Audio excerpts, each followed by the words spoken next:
Hello ફૂડી friends, કૃષ્ણકા kitchen ખજાનામાં તમારું સ્વાગત છે.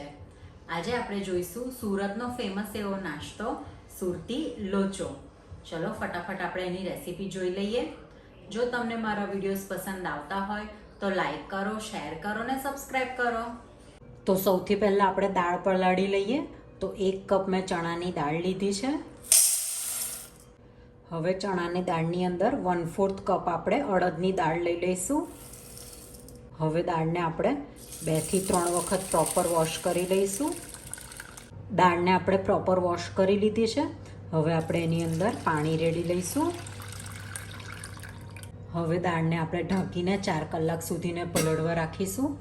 દાળને આપણે 4 કલાક જેટલી પલળવાની છે. હવે આપણે બીજા એક બાઉલની અંદર 1/4 કપ જાડા પૌવા લીધા છે. જાડા પૌવાને આપણે અત્યારે પલાળવાના નથી. જ્યારે દાળ વાટવાની થાય ત્યારે એને અડધો કલાક પહેલાં પલાળી દેવાના છે. દાળને પલળે 4 કલાક થઈ ગયા છે. મેં અડધો કલાક પહેલાં પૌવાને પલાળી લીધા છે. હવે આપણે દાળ ચેક કરી લઈશું. દાળ સરસ ફૂલીને તૂટી જાય એ રીતની થઈ ગઈ છે. આપણે હાથેથી તોડી શકીએ એ રીતના સરસ સોફ્ટ થઈ ગઈ છે. હવે આપણે દાળને ક્રશ કરી લઈશું. દાળ આપણે મિક્સી બોલની અંદર લઈ લઈશું. બને એટલું ઓછા પાણીની અંદર આપણે દાળને ક્રશ કરવાની છે. જરૂર પડે તો આ પલાળેલું છે જે પાણી એ જ આપણે યુઝ કરીશું. હવે આપણે અંદર પલાળેલા પૌવા એડ કરી લઈશું. અત્યારે હવે આપણે 2 થી 3 ચમચા જેટલું આપણે પાણી લઈ લઈશું, જેથી એકદમ ઇઝીલી એની સ્મૂથ પેસ્ટ બની શકે. પછી જરૂર પડે એમ આપણે અંદર પાણી એડ કરતા જઈશું. હવે આપણે એને ક્રશ કરી લઈએ. દાળ ગ્રાઇન્ડ થઈને રેડી છે. ચેક કરી લઈશું. એકદમ સ્મૂથ ઝીણી એવી પેસ્ટ આપણી રેડી છે. હવે બેટરને આપણે એક મોટા બોલની અંદર કાઢી લઈશું. હવે ખીરાને આપણે ઢાંકી લઈશું. ખીરાને ઓવરનાઇટ અથવા તો 6 થી 7 કલાક સુધીને આપણે આથો લાવવા માટે રાખવાનું છે. તમે માઇક્રોવેવની અંદર અથવા તો કોઈ પણ ગરમ જગ્યાએ તમે રાખીને આથો ખૂબ જ ઇઝીલી લાવી શકો છો. ઓવરનાઇટ ખીરાને આપણે ફર્મેન્ટ થવા માટે રાખેલું ચેક કરી લઈએ. ખૂબ જ સરસ આથો આવી ગયો છે.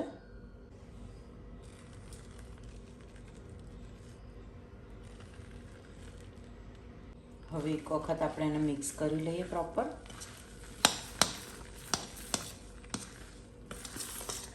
હવે આપણે અંદર મસાલા કરી લઈશું. સૌથી પહેલાં આપણે લીલા મરચાંની પેસ્ટ લઈ લઈશું, આદુની પેસ્ટ, સ્વાદ પ્રમાણે મીઠું લઈ લઈશું, હળદર, હિંગ લઈ લઈશું, તેલ લઈ લઈશું. હવે ખીરાની અંદર બધા મસાલા આપણે મિક્સ કરી લઈશું. અત્યારે મેં આથો લાવીને લોચો બનાવું છું, પણ જો તમારે ઇન્સ્ટન્ટ લોચો બનાવવો હોય તો જ્યારે આપણે દાળ વાટીએ ત્યારે અંદર અડધો કપ ખાટું દહીં એડ કરી દેવાનું. અને તમે 1 થી 1.5 કલાક પણ જો ખીરું રાખશો તો ખૂબ જ સરસ લોચો બનીને રેડી થશે. હવે આપણે ખીરાની અંદર પાણી એડ કરીશું. જેટલું ખીરું હોય એના પોણા ભાગનું પાણી ઉમેરવાનું. પાણીને ખીરા સાથે મિક્સ કરી લઈશું. લોચાના ખીરાની અંદર સારા પ્રમાણમાં એવું પાણી એડ થતું હોય છે. એકદમ પતલી કન્સિસ્ટન્સીવાળું ખીરું જોઈએ. હવે ખીરાની અંદર એડ કરીશું ઈનો. મિક્સ કરી લઈશું. ઈનો પ્રોપર ખીરામાં મિક્સ થઈ ગયો છે. હવે ઈનો એડ કરતાની સાથે જ મારી પાસે ગ્રીસ કરેલી થાળી રેડી છે. હવે આપણે થાળીની અંદર બેટર લઈ લઈશું. આપણે એકસાથે 2 થાળી રાખવાની છે સ્ટીમરની અંદર. હવે એની અંદર પ્રોપર ખીરું એડ કરી લઈશું. થાળીની અંદર આપણે ખીરું લઈ લીધું છે. હવે આપણે એને સ્ટીમ કરવા રાખીશું. સ્ટીમરને મેં પહેલેથી પાણી ગરમ કરવા રાખી દીધું છે. હવે તમારે ઉપર લાલ મરચું છાંટવું હોય તો તમે છાંટી શકો છો. હવે આપણે એને 20 મિનિટ સુધીને સ્ટીમ કરવા રાખીશું.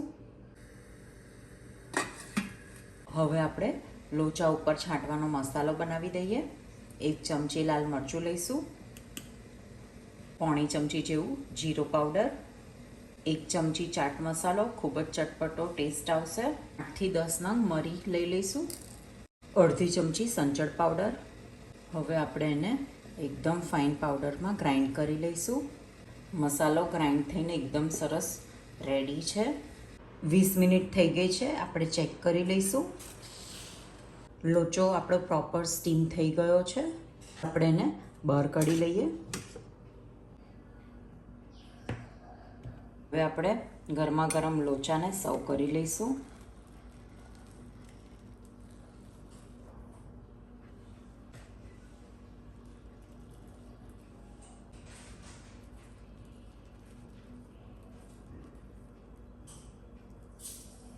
હવે આપણે એની ઉપર સિંગ તેલ લઈ લઈશું.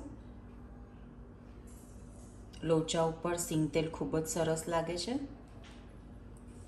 હવે આપણે જે લોચાનો મસાલો બનાવ્યો છે એ ઉપર સરસ સ્પ્રિંકલ કરી લઈશું. ઝીણી સેવ લઈ લઈશું. હવે આપણે એને ગ્રીન ચટણી સાથે સર્વ કરીશું.